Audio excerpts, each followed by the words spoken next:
ఆదివారం వస్తుంటే చర్చలు ఖాళీ ఉండట్లేదు, అలాగే శుక్రవారం వస్తుంటే మసీదులు ఖాళీ ఉండట్లేదు, మిగతా అన్ని రోజుల్లో గుడులు కూడా ఖాళీ ఉండట్లేదు. అయినా సరే మనందరి జీవితాల్లో మనశ్శాంతి అనేది కరువైంది. దీని అంతటికీ కారణం ఏమై ఉంటుంది? చూడండి, ప్రపంచ దేశాలన్నిటికీ కూడా భారతదేశం అంటే ఒక ఆధ్యాత్మికత మరియు ధార్మికతకు మారుపేరు అని చెప్పి అందరూ కూడా అనుకుంటూ ఉంటారు. మరి అలాంటి దేశంలో మనం అందరం కూడా దేవుణ్ణి భక్తి శ్రద్ధలతో ఆరాధిస్తూ ఉంటాం, అలాగే గ్రంథాలను కూడా మనం చదువుతూ ఉంటాం. అయినా సరే మన జీవితాల్లో ఇలా ఎందుకు జరుగుతుంది? ఎప్పుడైనా ఆలోచించారా? దీనికి మన యొక్క ధార్మిక శాస్త్రాలైన భగవద్గీత, బైబిల్ మరియు ఖురాన్ ఏం సమాధానం ఇస్తుందో పరిశీలిద్దాం రండి.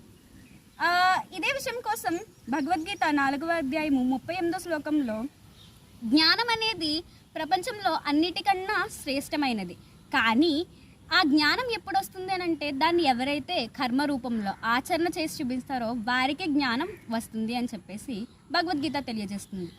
ఇదే విషయాన్ని మనం బైబిల్లో పరిశీలించినప్పుడు బైబిల్ రోమియోలకు రాసిన పత్రిక 2వ అధ్యాయము 13వ వచనంలో ధర్మశాస్త్రమును వినువారు నీతిమంతులు కాదు కానీ ఎవరైతే దాన్ని ఆచరిస్తారో వారే యెహోవాకు నీతిమంతులుగా కనిపిస్తారు అని చెప్పేసి బైబిల్ ప్రకటిస్తుంది.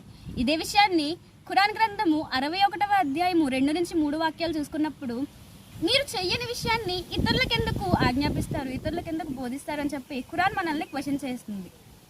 సో ఫ్రెండ్స్, మనకి మనం దేవుణ్ణి భక్తి శ్రద్ధలతో ఆరాధించడం, గ్రంథాలు చదవడం అనేది ఎంత ముఖ్యమో ఆ చదివిన విషయాలను ఆచరణలో పెట్టడం కూడా అంతే ముఖ్యం.